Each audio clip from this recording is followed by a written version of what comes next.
So, the Montreal Canadiens have a lot to celebrate, don't they? Not only was there a really nice win against the Utah Hockey Club. Sorry, did I just say that? The Utah Mammoth yesterday. A last-second snipe by Ivan Demidov goes out there and seals the deal. Suzuki on the power play getting things done. Multi-point, multi-goal game out of the captain. And then, of course, Demidov with the dagger. He drags the puck from another area code before sniping it on the Utah netminder. 4-3 victory, for Montreal. But instead of talking about that particular hockey game, I wanted to dive into a very interesting note that we can be kind of happy for when it comes to these young guys playing for the Montreal Canadiens. Because yesterday, the Montreal Canadiens had 8 minutes of time on ice for one Florian Xhekaj, who had recently made his National Hockey League debut earlier in the week against Toronto.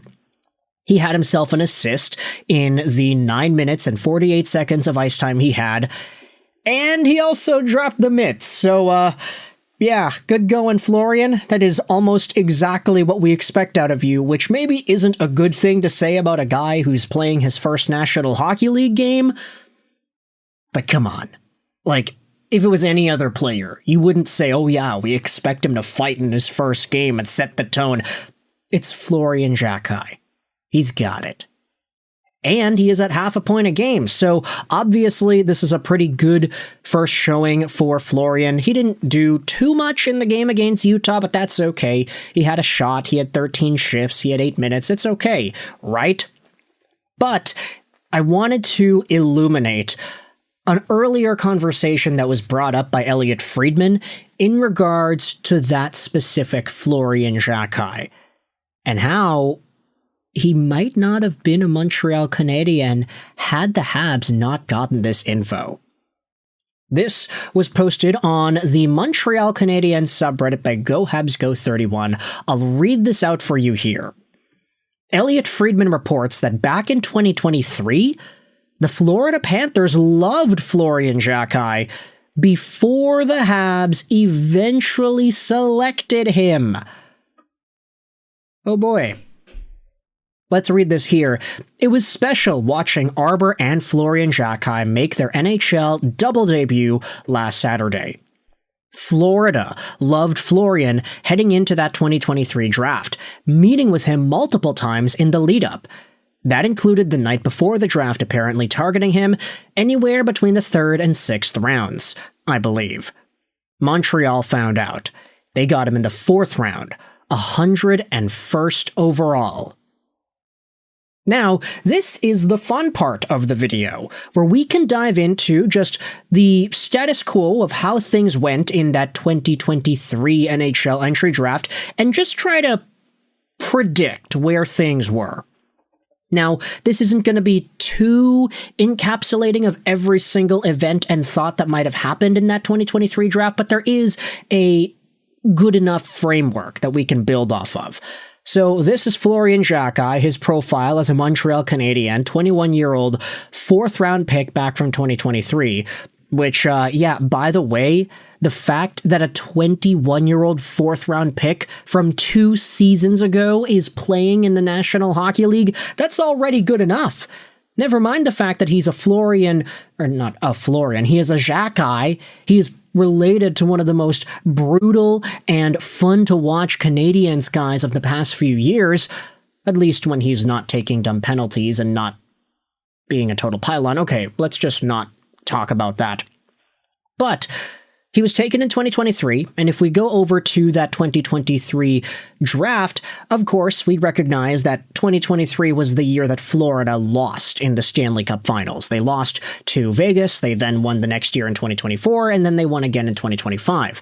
But if you go over to the NHL Draft and you take a look at Florida's draft selections, you will see that Between rounds 3 and 7, they only had this many picks. They only had 5 in total, which makes sense because, they've spent the past few years locking and loading up in these trade deadline periods. They're always getting guys, whether it's Tarasenko or Giroux or Marchand or whatever. They just get everybody. So Florida has been shelling out draft picks like candy, and they didn't have too many players available to draft because they didn't have many draft picks. Florian Xhekaj was taken 101st overall. The first Florida pick outside the top 3 was the 4th round, 127th overall, Albert Wickman, who, if we take a look at his profile over here, he's chilling over there in Färjestad for the SHL. He's in Sweden, he's a left-handed defenseman, and he's at 1 goal in 17 games. Obviously not ideal, but then again, he's a 4th rounder. What are you going to do? 4th rounders rarely show extremely NHL quality projectable skills just 2 years removed from the draft. Usually they take a few years more than that. Which is, of course, why it is such a big deal that Florian Xhekaj is already here. It is rare for 4th round picks to be in the league this soon. And look, take a look at the statistics here. 101st overall by Montreal, even though he was ranked to go a little bit later. He was ranked as the 131st North American skater by NHL Central Scouting, which, if you do the math, that's just the North American list. That doesn't include any Europeans.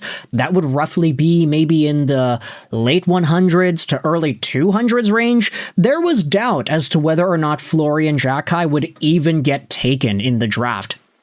But this is kind of the rhetoric that we see when it comes to these sorts of situations. When you look at NHL prospects and whether or not they're actually going to get drafted, yeah, it's easy to determine the top 5 picks and usually give out an order. Maybe the top 10, 15 guys will roughly be scattered around. But anything after the 2nd and 3rd round is fair game. Guys that you projected 7th round could go as high as 3rd round, and guys that you could say are 4th round caliber talents might not even get drafted at all. So it really just depends on where these amateur scouts put their focus on and what kinds of players these teams really try to target. And so if Montreal was looking at Flo and saying, yeah, no, apparently Florida likes him, they want to take him between the 3rd and 7th round, let's go out there and take him with our pick in the 101st overall spot so that the Florida Panthers do not have a chance to take him because they have 127, 159, 191, and 198. Kent Hughes cucked the Florida Panthers. And honestly, you think about the player profile, it makes total sense why the Panthers love Florian Xhekaj. He would fit right in to the style of play that it is that they like to provide out there. You just look at the Sam Bennetts and the Marchands and the rough, agitative qualities that this Panthers team can give. They're a heavy team, they play really hard, and Florian Xhekaj would provide a lot of those same elements to the squad. That's not even to mention Matthew Tkachuk, who, by the way, yeah, he still exists on this hockey team. So make no mistake about it, Montreal going out there and fighting the good fight, taking away the opportunity from Florida to draft Florian Xhekaj. And now I'm just thinking about it, Florian to Florida. That would have been so perfect, wouldn't have been? But hey, he's in Montreal now, and he's doing some pretty good things. So with all this in mind, I want you to let me know your thoughts in the comment section below. How do you feel about Florian Xhekaj being a Florida Panthers target and the fact that Montreal was able to get this guy for themselves before Florida could? And what are your thoughts on the long-term projectability of this guy in the National Hockey League? Let me know your thoughts in the comment section below. I hope you enjoyed this video. And bye.